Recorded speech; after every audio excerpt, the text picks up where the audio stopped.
Hi, everyone. My name is Dominic Maria. I'm an agent with Porcupine Real Estate, and I am joined today by Chadwick Burks from Broken Curse Credit. How are you, Chadwick? I'm doing super. It's good to see you again. You're staying Good. busy, I hope. I'm very busy. It's been a very good year so far. Well, that's good. Today we're going to do another installment of our Get Moving Home Ownership and Finance Basics with Porcupine Real Estate. And today we're going to talk about 3 or 4 common mistakes that people have when they are repairing their credit. What are the most common things that you've seen over your time in the credit repair business? Well, I would say the biggest mistake is not working with a professional. Legally, you can do anything yourself that I can do. However, you can also do your own brain surgery. You can also build your own house. You can also do those things, right? But what you find out is that you don't know what you don't know. Sure. And your average person will look online. They'll see things that says, okay, just file a dispute online, fill these things out. But the law is written in a very specific way.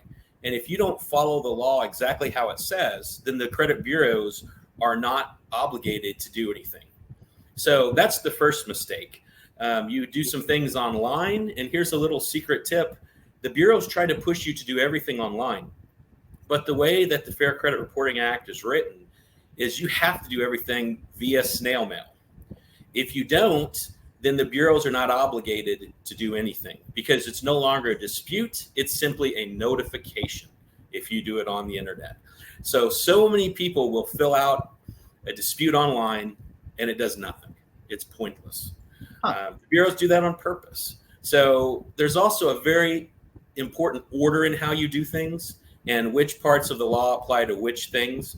And if you want an account deleted, if you want it updated, if you want to challenge things. So doing it yourself, your results, you're not going to get them, and you're certainly not going to get them as quickly. So I would say that's number one. Another one that's very important is not working with the right team.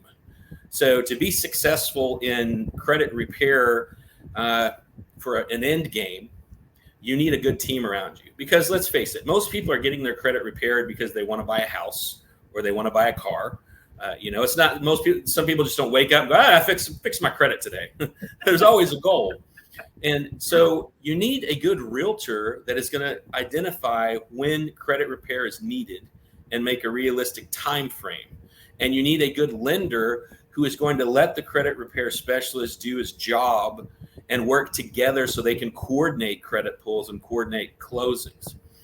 Lenders are not legally allowed to do credit repair, just so you know. So if you think you have a lender that goes, oh, don't worry about it, I'll take care of it. If that's found out by the underwriter, that's considered tampering. And Fannie Mae or Freddie Mac will decline your loan like instantly.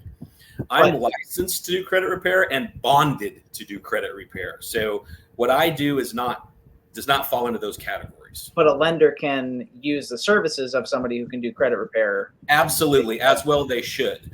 Most lenders have tampered, or not, well, tampered, yes, but have dabbled in it, a little credit repair here and there throughout their career. Right. But their hands are tied. Even if they want to, they can only do 10% of what I can do. And when they do it, it's very, very costly for them and their company. Whereas for me, it's not, because that's my entire profession. So you need that good team of a good realtor, a good loan officer, and a good credit repair person to be successful. That's a mistake. And then number 3, I would say is you just don't know what to do. It kind of goes back to you don't know what you don't know. But there are a lot of things in credit repair that are counterintuitive that your average person would have no way to know it. And my favorite example are collection accounts, because I get this all the time. So I have someone who wants to do right. They want to qualify for a house. So they go through and they pay off their collections. Let's say they have a couple medical collections for $100 and a collection from a credit card they didn't pay for 4 years ago. That's like $500. They pay them off. And what happens? The credit score drops 100 points. And you go, well, how can your credit score drop from doing right? Very simple. The algorithms the credit bureaus have is a collection is a collection. They don't care if it's paid or unpaid. It means nothing. And the further away you are from that collection, the less it impacts your credit score. So someone goes and they pay off a collection that's 2 years old, 3 years old, even 6 months old.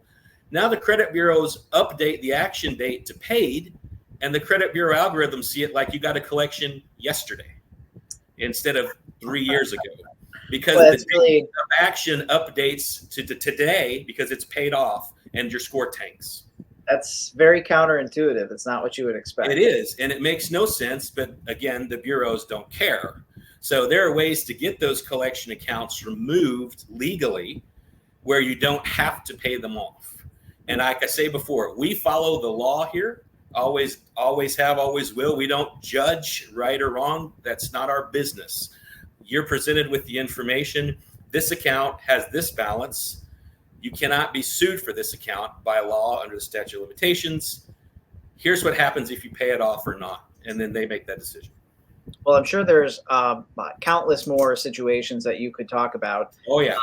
But we only have time for a few in this video. So how could people get a hold of you if they wanted to pursue a free credit report? Sure. All you'd have to do is go to my website. It's brokencursecredit.com. And I'm happy to work up a complimentary credit audit for you. We'll see how many collection accounts you got on there and what you've done or not. Hopefully not a lot, but hey, maybe you do. But brokencursecredit.com, or you can call my office at 339-200-9699, 339-200-9699. Perfect. Well, thank you so much, Chadwick. My name again is Dominic DiMaria. For anybody who hasn't met me yet, I would love to be your agent when you do get into the situation where you're ready to start looking at apartments or houses. So please give us a call. Again, thank you again, Chadwick, and we'll see you in the next one. Take care.